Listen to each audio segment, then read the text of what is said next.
Yeah, so the start to the season, I'll definitely say that we started off strong. Like we always like to say, start fast, accelerate in the middle, and finish strong. So I would say that we started fast, and I guess we accelerated in the middle, here and there.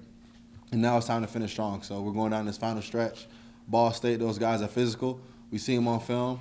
We played. I mean, myself, I played them for the past 2 years, and I know what they bring to the table. They're strong, they're physical, they're fast, and they're hard nosed. So we definitely don't have an off week. We're out here training hard, trying to get healthy, doing our best to have our best foot forward when we play Ball State. Jarvion, coaches talked about in the past, that the elite teams are the ones that come to practice because they want to practice, Sure. not because they have to practice. And as you get into this ninth week of the season, is that still the case that you guys look forward to coming to practice, or is it starting to become, I mean, you're 13 weeks in with fall camp and everything. Is it starting to become a bear, or is it still fun to come to practice every day? Yeah, so we call that maturity. So when doing what you're asked to do, it becomes what you want to do, what you need to do. So yeah, we're 13 weeks in, but I know I for one I don't even think about it like that. Yeah, we have these one game seasons, so it's kind of like, and if you take that mantra and think about it and really apply that to the season, it's kind of like, wow, I got a whole new season to start for. So I don't ever really think about it as, dang, this is my millionth time coming out here on a Tuesday, going full live, guys trying to tackle me. I think about like, okay, I got Ball State coming up. I got to get better. These guys are gonna come up and really change the game. So much has been made out of your unselfishness, and you really, truly embodied the team player. Appreciate it. You were the MAC player, offensive player of the year, freshman of the year, and then you get a kid like Jamari Bogan and a kid like Levante to come in, take some of your carries away, but you embraced it. Mm-hmm. This year, same thing. It's like it doesn't matter who gets the carries as long as we win. Yes, sir. But yet, when Jamari went down, you really stepped up. Can you talk about your relationship with those guys? I know aren't you roommates with Jamari? Yeah. Talk about And I'm roommates with Jamari. And when Levante came in, I was actually his mentor too. So I know Jamari. I can talk about him a little bit more because I'm roommates. I see him every single day. Me and him compete. Me and him compete with every single thing we do, whether it's getting up early to go to practice. You know what I'm saying? Like grade point average, stuff like that. The video game, probably we compete more than doing that more than anything else. But and that's definitely one thing I can say. Like we push each other to be the best that we both can be. And yes, we both get disappointed in ourselves when we don't put our best foot forward. But we never let that stop us from giving our best effort to the team because we know we have the same vision, we have the same goal at the end of the day, and that's to win this 1-0 Ball State season. We're doing a story on Corey for after the week. I wanted to ask you about not about the production of numbers, we know all about that, but where he's made it to in his life, with his background, with some of the things he's gone through, and just the work he's put in to become the player and person he is. Okay. So, and I'm not really familiar that much with his background and stuff like that. But I've heard things, but I'll let him talk about that. But one thing I can attest to is that he's definitely one of the top 3 hardest workers on the team. I know since the day I got here, I always saw this Greek god-looking guy standing right there. Like when I never really knew who it was, but then he doesn't carry himself in that way. Like you wouldn't know that that's Corey Davis, potential first round or whatever draft pick, that whatever people like to say. But he carries himself in a way that he likes to work. He's gonna and if you watch him on film in practice, it looks like he's going game speed. Like we have to tell him to slow down. Like when he blocks out there for when I'm running, like I'm running the ball and I can notice how physical he's being with his guy. I'm like, wow, I gotta apply that. I'm thinking about that when I'm running. I gotta take some of Corey Davis and put it in my blocking skills. But and that's one thing that I can say about him. He's hard nosed. He's very humble because his work ethic is second to none. Thank you. Appreciate it. Jarvion, you run. You've heard us talk about earth, wind, and fire, I'm sure. Yeah. And you're earth. And you truly, I've heard the earth kind of shake a couple times when you run into some linebackers. What I'm getting at is you seem to seek out contact. Do you enjoy running people over as opposed to running around? I mean, I guess I would say I mean, I don't enjoy it, but I mean, it's something that I guess I like to do. But I don't enjoy it, but but I would say the reason why I do that is because my main goal is while I'm running the ball. Besides protecting it, my main goal is to move the chains. So the fastest way to get 10 yards is running straight 10 yards.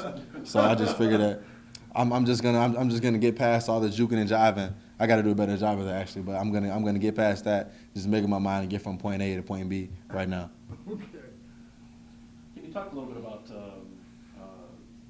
record you set a couple weeks ago with your effort against Akron? And I know it's very much a team mentality and things, but what kind of toll does that take on you? I mean, during a game, I mean, that's a lot of yards to put up. I mean, that's not going out and touching the ball 15 times for 85 yards. That's touching the ball Like Leonard Fournette, sometimes or whatever for 271. Yes, sir. Can you talk about how that affects you during the game and then how it emotionally affected you? I mean, so during the game, I would say it didn't really affect me at all. Because and during the game, I really had no clue. I had no clue I was running for that much because I kind of felt like I felt like I wasn't really doing my job to the best of my ability. So I know the O-line had holes that was wide open, and I would hit it a little soft and get like slow down. I'm like, damn, like y'all just keep doing what you're doing. I'm gonna get better. I really had no clue. I remember Jamari, since he wasn't, I think he was still nursing something. He wasn't really playing that much. He tried to get in, but something happened. But he came up to me. He's like, yo, 200. I'm like, what are you talking about? I'm barely moving the chains out there. So I mean, I really had no clue, honest to God. Like he kept talking about all these numbers, but I didn't know. So I guess my body wasn't getting tired because my mind had no clue what was going on. Besides that, I need to move the chains and I need to run. I need to take advantage of how hard my offensive line is working, which I can say that those guys are really. I can notice that while I'm running. Those guys were really working hard. All 5 of the offensive linemen and Donnie Ernsberger and Odell Miller, which really had to step in that game. Coach had talked that your reaction after that game was immediately to go hug your offensive linemen and things. And obviously that relationship, is such a close one as well as with quarterback and offensive linemen. But how do you apply that during the game? I mean, there's a conversation, when you guys come out and defense comes out. I mean, are you interacting with them, or do you see things, or do they see things that, hey, I'm really beating this guy over here? Think about that. Yeah, certainly. So not as much during the play, obviously, because we all got jobs to do. But definitely when we come on the sidelines, I'm always like, hey, how you guys doing? Like they know. Like sometimes I ask them a question that's really direct. I'm like, who needs help? I mean, that might sound like I'm asking somebody to admit like who's getting beat. But those guys know I don't mean like that. I'm just trying to do my job to the best of my ability. So whoever even believes that they have a guy that's talented in front of them, they're like, hey, my guy's pretty good. And that might not mean he needs help, but that just opens up my ears to just be aware of that. But and definitely on some plays off the line can see it in my eyes where I'm like, hey y'all, let's go, let's do it right now. Like some plays they know like that's the play that they're like usually like in practice that we're gonna bust it open on. So sometimes they know that hey, it's time right now. So I don't gotta say it, but those guys can feel it because we've been playing together so long. The game before that, if we can go back 2 games to the Northern Illinois game, you had, I think, you were out well over 250 in total yards, but a lot of those were receiving yards. Mm-hmm. And you've really become a weapon catching the ball out of the backfield. Can you talk a little bit about just becoming a better receiver? Because they seem to use you quite a bit in that fashion. Yes, sir. Okay. So Coach Burns, he's one of the new additions to the staff. So he's really been preaching to us the importance of being an all-around running back, somebody that you don't have to take out on third downs, somebody that you don't have to take out on pass plays, you don't have to put him to the side, just run a garbage route, somebody that's really going to make an impact on the field in all situations. So that's really the type of guy that I want to be, and all the other running backs in the room want to be. So we're all competing as far as that. And really, just learning from guys like Corey Davis, Daniel Braveman when he was here, CT, Mike Henry, guys like that now. I might not work with them in one-on-one right now during the season, but countless hours are spent doing that in the off season.